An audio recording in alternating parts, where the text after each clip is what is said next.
بسم الله الرحمن الرحیم. السلام علیکم. زه ډاکټر شهریار خان تاسو ته مخاطب یم او نن د سره د خوراک د عمل په اړه کې خبرو کوم چې زمونږ د خوراک عادتونه څنګه بدل شو او څنګه خراب شو. د نبی علیہ السلام په وخت کې یو طبيب یعنی یو ډاکټر داسې راغلی و چې دغه په دور کې بیماریاں ډېرې کمې شوې وي. نو چا ته تاسو کو چې دا ته څه داسې کار کړي، نو هغه ورته دا جواب ورکړو چې ما په عوامو باندې دا یو قانون لاګو کړی دی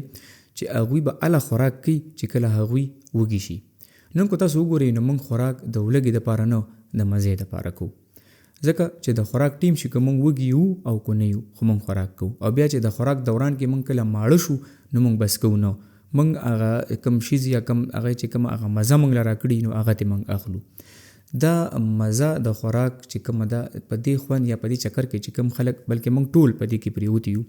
نو هغه د یو څو مسلو سره مخ شي. هغه مسلې هم در سره ډسکس کوم، د دې چکر نه د راوتو چل هم درته ښایم او د دې په شا ساینسي چې کوم ریزن دی یا کوم ساینسي بیکګراوند یا تحقیق دی هغه هم در سره شریکوم. دا عموما په دې خوراکونو کې زیات وي چې کوم جنک فوډز وي. جنک فوډز هغه خوراکونه دي لکه چپس، برګر، پیزا، شورما یا پیپسي، جوسونه. د دې کمال داسې وي چې څنګه دا ته وخوري نو په 10 منټه کې دنه ستا ته شوګر سپایک وشي، یعنی د معدې نه دا خوراک چې څنګه هغه چینی تی یا شوګر تی جذب کی ګلوکوز او تا ته هغه سپایک درکړي، یعنی هغه لیول د هغې سیوا شي. څنګه چې دا لیول سیوا شي په 10 منټه کې دنه نو په روان 10 منټه کې یعنی په ټوټل 20 منټه کې ورپسې لبلبه پنکریاز انسولین وینې ته ریلیز کی، ځکه چې هغه دغه شوګر کمول غواړي. نو کله چې ورپسې انسولین ریلیز کی نو هغه انسولین هغه د شوګر د کمیدو عمل شروع کی، یعنی شوګر سیلز ته لیږي او ورپسې په 10 منټه کې یعنی په نیمه غنټه کې تا ته څه شي چې د هغه خوراک نه کم غوړ وي هغه وینې ته راوځي. پر روانو 20 منټه کې یعنی 40 نه واخله په ټوټل یو غنټه کې څه شي چې هغه شوګر ټول کم شي، تا ته شوګر کم سپایک هغه کم شو او کریش ان کریو شي. د دې دا مطلب دی چې کم غنټه مخکې چې کم ته شوګر سپایک شوی د زیات انسولین د ریلیز کېدو په وجه اوس هغه ټول شوګر سیلز ته لاړو او ته واپس تا ته ولګه شروع شوه. نو دې ته جنک سپایک او کریش ان کریو وي، یعنی غنټه پس د داسې خوراکونو نه پس چې کم تا صرف د ذایقې او د ولګې دپاره نه وي کړی، د مزې دپاره دې کړی وي، نو ته غنټه پس بیا وږی شوی او د هغې داسې علامات وي چې ته ستړی شي، په کټ کې پرېوځي، تاله خوب درشي او ته بیا غواړي چې زه دغه ټایپ سیز وخورم، یو پیپسي اوس کما. اکثر ته دا بهانه دی له جوړه کړي چې ما خوراک جوړ ډېر کو اوس هغه ازمول غواړي، نو لږ پیپسي او چپس به ورپسې وخورو، فرایز وغیره، خاص کر د الوګانو چپس دغه شیزونه یادوم. نو په دې چکر کې خلک پرېوځي. اوس د دې چکر نقصانات څه دي؟ د ټول نه اول خو چې څوک دا عمل کوي کال پسې په اینه باندې وازګه راشي، موږ ته فیټي لیور وایو. چې الټراساونډ وکړي، ما ډېر ځوانان او ډېر پیغلې ولیدي چې 20-22 سال عمر وي او فیټي لیور وي ورته.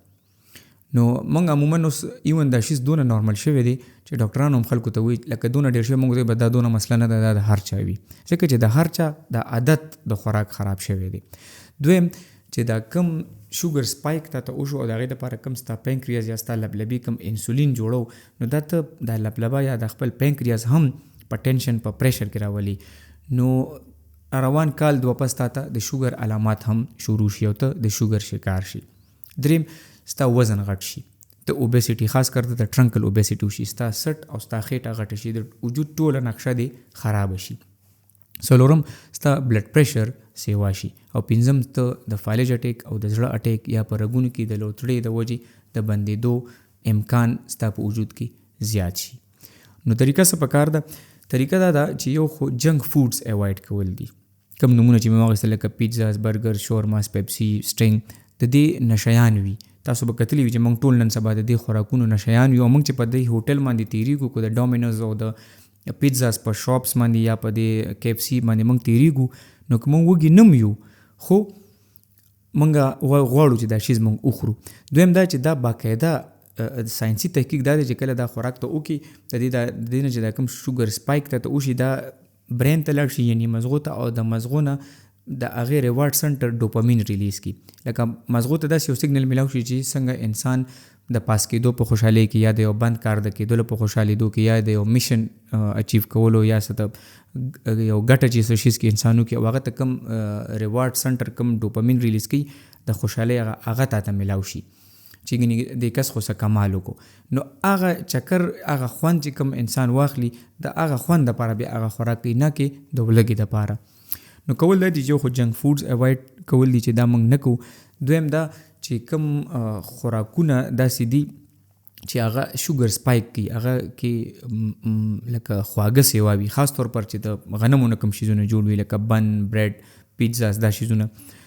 دا د الوګانو نه چې کوم جوړ وي دا اوایډ کو او ډوډۍ صرف اله خورو چې کله ښه صحیح وږي کېږو د ډوډۍ ټایم وخت چې کوم متعین کول دي چې نه هیپ هیزرډ خوراک کول دي که ماښام مې 7 بجې بهر ډوډۍ خوړلې خو که 10 بجې کور کې دسترخوان خور شو نو زه به بیا هم خامخا کینم او ډوډۍ به خورم دا رواج لږ کمول پکار دي